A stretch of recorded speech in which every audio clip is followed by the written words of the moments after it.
J'ai fait un gogo bar. J'aurais jamais pensé que c'était difficile de trouver des filles en Thaïlande. Certains hommes qui viennent ici, on sait très bien pourquoi ils viennent, donc c'est sûr, c'est pas le même but. Bonjour Yann, Salut.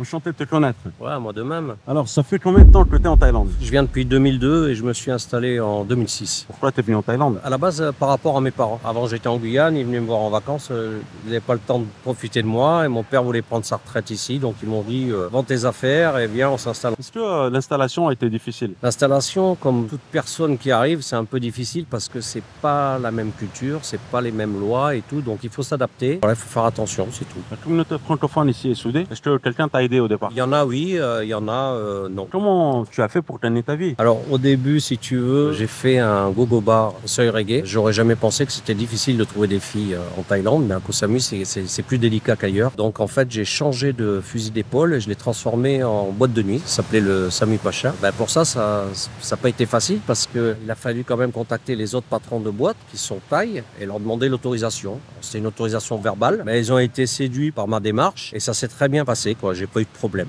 Puis suite à un accident de moto, j'ai laissé tomber. Et puis j'en avais marre du milieu de la nuit. Tu picoles, ton hygiène de vie, elle se casse la gueule. Et quoi après? Qu'est-ce que tu as fait? Et ben après, en tant qu'épicurien, comme j'aime bien la bonne cuisine et tout, je trouvais qu'à Koh Samui, à l'époque, il y avait pas beaucoup d'emplacements qui proposaient de la viande, de la charcuterie, etc. Moi, je suis issu d'une famille de bouchers. Donc je suis parti dans mon Périgord natal faire un stage chez mes cousins. Je suis revenu, j'ai créé une boucherie. Et à la suite de ça, j'ai trouvé l'insémination de sperme charolais, c'est-à-dire j'avais du bœuf franco-thaï. Et ça a fait le buzz direct. J'ai inondé le marché, entre guillemets. Et là, on fait de la construction, de la rénovation, de la vente de terrain. On fait aussi des projets. On a des partenaires au niveau des architectes, au niveau de la construction. Et là, ça démarre. On commence à faire des cotations, des devis. On attend les réponses. Et en parallèle, les jet skis sur la plage. Ça, c'est une activité qui est spéciale pour les Thaïs. Un Européen, il peut pas avoir ça. Domaine maritime, la pêche, tout ce qui est bateau, tourisme, etc. Comme les taxis, etc. C'est que des Thaïs qui peuvent faire ça. Maintenant, tu peux faire un contrat, t'associer, investir, etc. Là, je vais être un peu direct avec toi. Le business de jet ski, il y a beaucoup de personnes qui s'en plaignent par rapport aux arnaques. Tu fais un tour de jet ski, ensuite on te demande de payer, voilà, t'as rayé le jet ski, on te demande de payer 20 000, 30 000 watts. C'est vrai. C'est vrai. C'est des arnaques? C'est quoi? Oui, en quelque sorte, c'est des arnaques. Des fois, non, mais des fois, oui. C'est vrai que des fois, il y a des abus, comme partout. Et on ne peut pas dire que ça n'existe pas, puisque ça existe vraiment. Donc, je le confirme. Mais c'est aux gens aussi de faire bien attention. Est-ce qu'il y a des secteurs, honnêtement, est-ce qu'il y a des secteurs auxquels il ne faut pas toucher ici? C'est-à-dire, Des secteurs un peu sensibles. le milieu de la nuit, il faut faire attention. Pour diverses raisons, déjà, il faut être en place. Les Thaïlandais, ils s'énervent vite ou pas, en général? Les Thaïlandais, en fait, vaut mieux éviter d'avoir des problèmes avec eux parce qu'ils sont rancuniers. Et s'ils ont bu ou quoi, après, ils font des bêtises et ils regrettent par la suite. C'est malheureux. Il faut les respecter et il faut, voilà, c'est à nous de nous adapter. Quand on va dans un pays, on doit s'adapter. Après, si le gars a vraiment tort, ok, il a tort. Mais il faut trouver une solution à l'amiable, intelligente, passer par un intermédiaire thaï et ça passe beaucoup mieux. Pour quel motif on peut se retrouver en prison? Alors, les motifs, ça peut être une bagarre, ça peut être un accident de voiture, ça peut être consommation de drogue, ça peut être vente de drogue, ça peut être les motifs que tu peux avoir partout ailleurs. De toute façon, les prisons, en général, c'est difficile. Mais ici, je crois,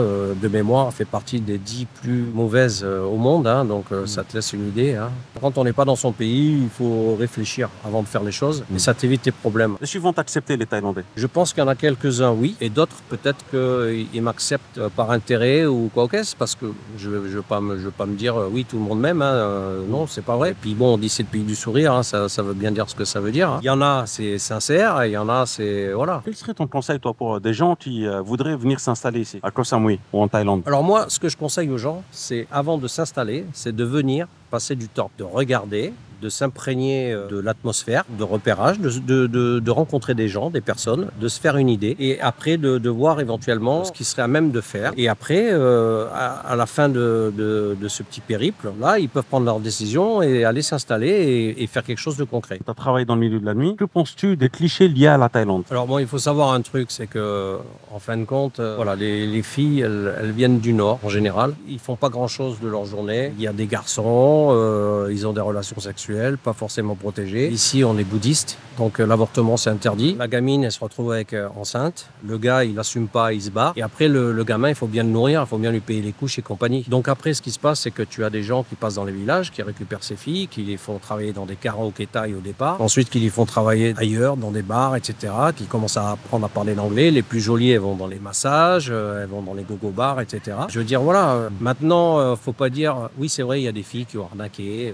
Oui, mais comme partout. C'est pas que la Thaïlande. Si elle tombe sur un pigeon, le mec, il est amoureux, bon, ben voilà, c'est tant pis pour lui, tant mieux pour elle. Après, je vais te dire, moi, des fois, j'ai vu des gonzesses avec des mecs, franchement, il faut avoir envie. Hein. Je veux dire, le gars, il est bien content parce que chez lui, à mon avis, à part les films, il doit pas faire grand-chose. Mais je pense qu'il faut respecter parce qu'elles font pas ça parce que ça leur plaît. Bon, voilà, tu sais, moi, je serais thaïlandais, je verrais les mecs débarquer, ils sont bourrés, ils respectent pas, ils parlent mal aux gens, ils vont avec les gonzesses, ils respectent pas, ils les tripent. Moi, j'aime pas ça. Honnêtement, j'aime pas ça. J'avais des filles qui travaillaient pour moi, mais toujours dans le respect. Et si elles avaient un problème, elles m'appelaient et j'allais régler le truc et tout, tu vois. Ah oui, ça fait combien de filles, toi, qui travaillais dans ton gogo bar? Quand j'avais le gogo bar, j'avais une quarantaine de filles. Mais ça n'a pas duré longtemps. Mais moi, mes filles, elles étaient surveillées, elles étaient machin, les clients, ils étaient. Voilà, il n'y avait pas de Comment problème. tu choisissais ces filles? Après, ça passe par détail après, c'est pas moi qui choisis. Et une fois, il y en a une qui a eu un problème, j'étais dans l'hôtel, j'ai défoncé la porte, j'ai fracassé le mec et le gars, il a été à l'ATM, il a retiré les sous, il lui a tout filé. Ah ouais, et c'était quoi le souci? En fait, il voulait avoir des rapports sans préservatif, elle a refusé, il a frappé, elle s'est enfermée dans la salle de bain et elle m'a téléphoné. Sans préservatif, la fille a refusé, ce qui est tout à fait normal. Tu as des reportages qui passent sur Pattaya, etc., notamment avec les ladyboys. Ils ont besoin. T'en penses quoi? Les ladyboys, il y en a de plus en plus. Je pense qu'il doit y avoir la demande, premièrement. Deuxièmement, les ladyboys, ils ont besoin de plus d'argent que des filles parce que par rapport aux soins, par rapport aux opérations, par rapport à tout ça, c'est connu. Hein. Si tu vas en prison, tu vas voir, il y a des ladyboys, tu en as un paquet en prison. Hein. Ah oui, pourquoi? Du vol, de la vente de drogue, trafic de drogue, etc. Parce qu'ils ont besoin de plus d'argent? Bah oui, mais tu sais, les hormones, ça coûte cher, les opérations, ça coûte cher. Alors, il y en a qui se font sponsoriser, hein. Il y a des gars qui payent, tu vois, parce que c'est toléré, c'est bouddhisme. Donc, en fait, ils disent que c'est l'âme, comme il y a la réincarnation, l'âme d'une fille qui a été dans un corps d'homme. Donc, ils respectent ça. Ils vivent bien comme ça, ils embêtent personne. Moi, ça me dérange pas. Toi, t'as jamais eu de problème avec le ladyboy?